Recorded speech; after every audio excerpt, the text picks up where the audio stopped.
Assalamu alaikum students. So our today's topic is law of cosines as law of sines. Law of cosines is also used to find the side length and the angle measurement for any oblique triangle.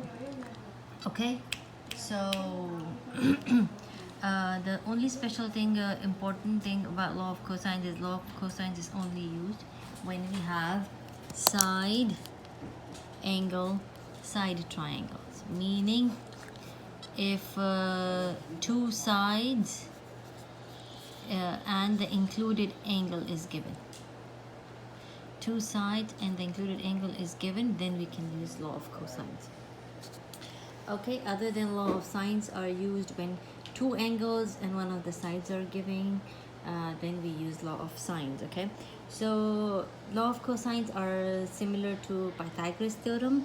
The only difference is Pythagoras can be used only for right triangles, but law of cosines is used for any triangle, any oblique triangle. Okay, so it goes in this way: a squared, which is the side, is equal to b squared, the other two sides which are given, minus 2 times b times c times cos of angle A, the angle which is opposite to side A. So if the triangles with the side lengths A, B, C are given in lowercase and the angles in uppercase A, B, C are given, then we use law of cosine. Why is it called law of cosine? Because we use cos of an angle.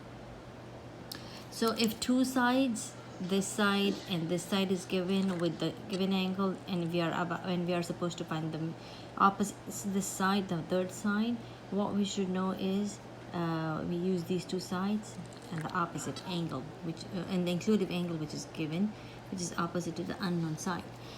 So there are three sides. The pattern is whatever side we are looking for, the angle opposite to that comes with cos, and the other two sides which are given are here.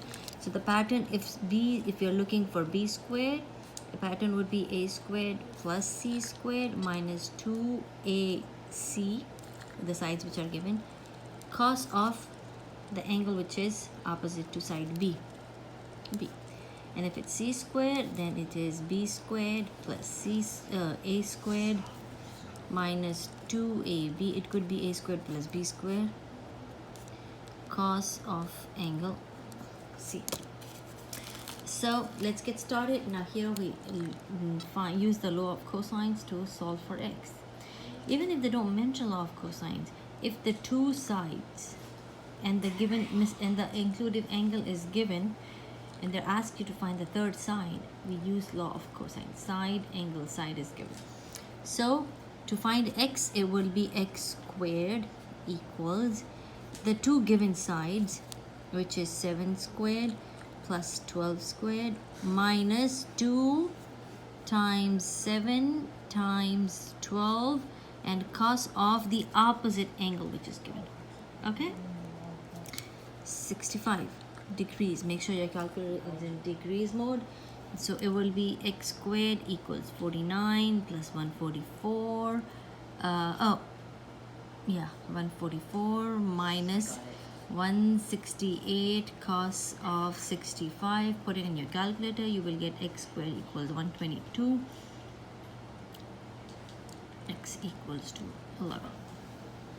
Okay, this is really easy. One more question I'm gonna do.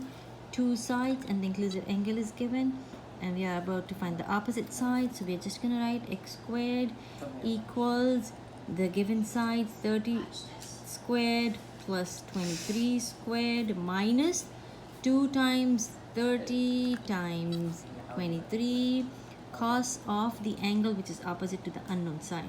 Okay, the cos of 52 degrees. Plug it into your calculator and we get x squared equals 900 plus 529 minus 1380 cos of 52. Plug it in your calculator and you will get x squared equals 571 9.39. Now at this point, please take two decimal places, so when you're taking the square root, you can round up to the nearest 10th place. X equals 24.1. Okay, what if the angles are missing? We know that when you're looking for an angle, always use inverse trig function. So for that, what we are going to do is, now here we know the two sides and the missing angle is unknown. We know all the three sides. So what are we going to use? Because in this case, when the angle is missing and the opposite side is given, it's going to be in this form, 7 squared. With whatever angle we are looking for, you're going to use the opposite side, equal to 12 squared plus 11 squared minus 2 times 12 times 11 times cos of x. Now the next step would be solve it. 49 equals 144 plus 121 minus 264 cos of x. Now we do not know x here. What am I trying to do is, now here we are going to add these two. I'm not subtracting this because this is being multiplied by cos x. So first I'm going to add them, subtract from both sides, and we are going to divide by 264 afterwards. So we get 49 equals 265 minus 264 cos of x. I added these two and I got that. Now I subtract 265 on both sides. I get negative 216 equals negative 264 cos of x. Please make sure you're not subtracting these two because this is being multiplied, and to get rid of that, I'm going to divide. Okay, now at this point I'm going to divide both sides by 264, negative 264, and I get, what I get is cos of x is equals to 0.8182. I told you when you have cos, you do that, make sure you have in 4 decimal places. Now you take x equals cos inverse, because you're looking for an angle. We will take inverse of 8182, put it in your calculator, cos inverse, and angle, always use inverse. We get 35.1 nearest 10th degrees. At this point, please take 4 decimal places so that you can get the closest value. Okay, so when you're looking for an angle, always make sure the side which comes out is the side opposite to the unknown angle.